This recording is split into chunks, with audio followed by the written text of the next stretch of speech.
Okay guys, we got a lot of books to talk about today and I'm so excited because books are like my thing and I seriously love to read and I love to write and I love to find new things, and this is my favorite book that I have ever read.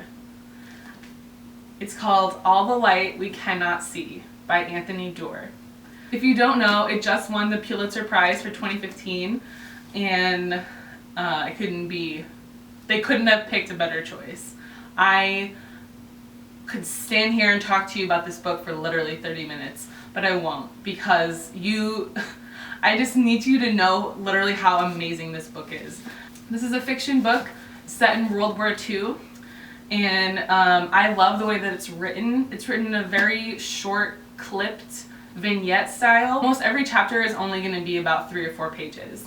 And that's something I've always written that way personally, is I've never really been a sort of chapter book writer. I've always sort of been like a one-shot writer, and then I sort of bring all those one-shots together. Also, I have a cold right now, so if I'm like all sniffly and coughing, that's why. I seriously, I can't get over how good this book is. If I could write a book half as good as this, I would literally die happy, okay?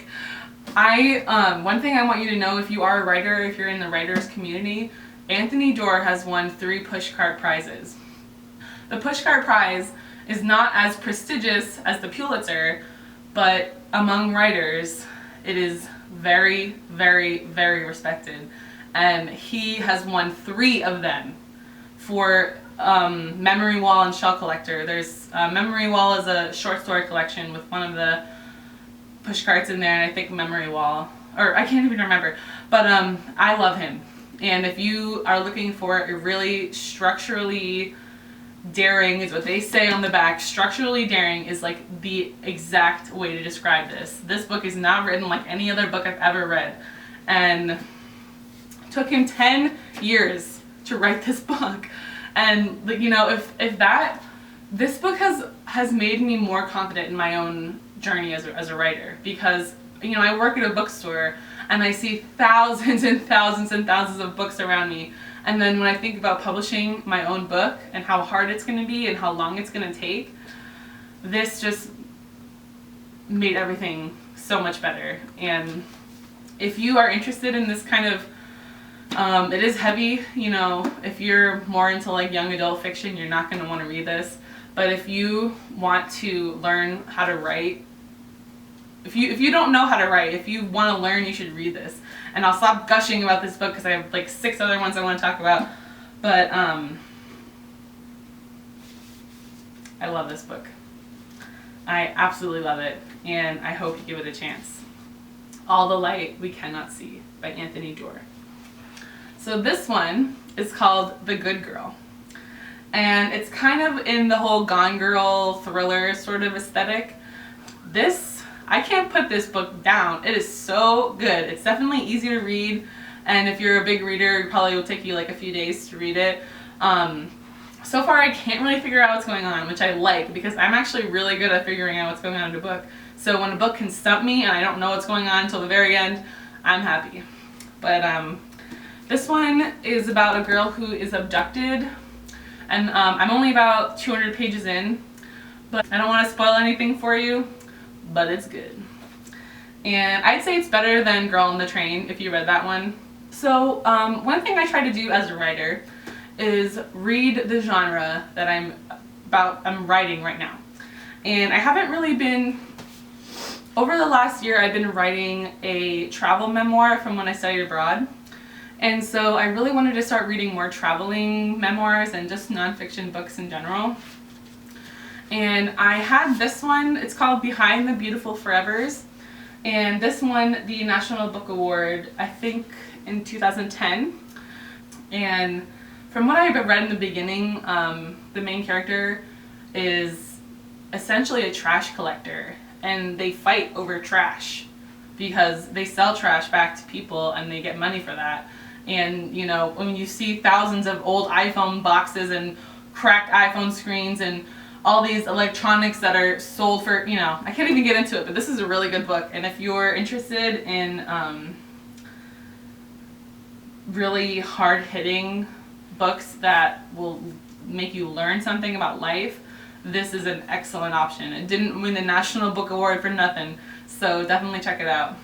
Of course, I went to Barnes & Noble when I was in New York City, and I bought Goodbye to All of That, which is a collection of essays written about loving and leaving New York City. And it's actually based off of an essay that Joan Didion wrote about 40 years ago when she, it was the 1980s, and she moved from New York to LA.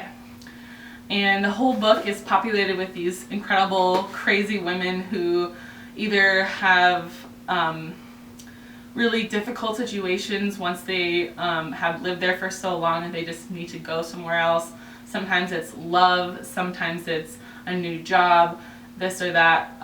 But it's really interesting to read, and I wanted to buy something that I could only get in New York. And then of course when I got home, I went to work and I saw this in our own bookstore. So I'm still reading this one right now, but it's really interesting to learn more about how people see New York City as like this hub for writers, and then they leave because they're so tired of feeling like nothing is going to happen. So it's definitely more uplifting than it sounds, but it's really interesting for me to read because it's literally about writers and how they're struggling with their craft and whatnot. And so it's kind of good for me to see that and know that even though I'm not really suffering to that extent, I still worry about my choice of career and how I'm going to make money and how I'm going to do things. So it's nice to read that. And then we went to the NYU bookstore and I found this book called Bad Girls, another collection of essays about bad girls. And this book is seriously not safe for work. Like, it is really funny. And I haven't really read it in a while, but it's really, really, really, really funny and absolutely insane. And I haven't been able to find this at work, so I don't even know if you can still get this. The last nonfiction book I have is called My Paris Dream. And I saw this at work and I absolutely fell in love with it. It's about a woman who moved to Paris in the 1980s.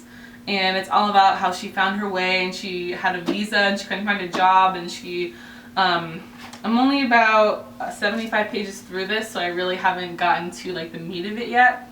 But it's just really interesting, and it's good for me to read this because I'm trying to add a lot more detail into my travel memoir already, and this one is literally chock full of detail, I think, because she was literally living there every day for years.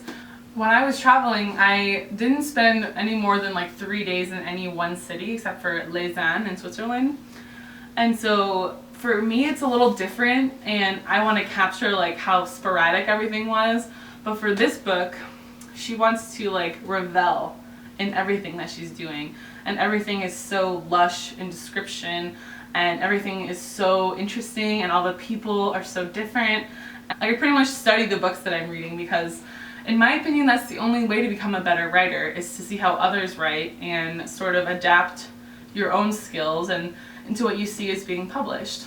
You always want to maintain your own style, of course, there's no question about that, but I'm still, amateur. I may have graduated with a degree, but I have not published.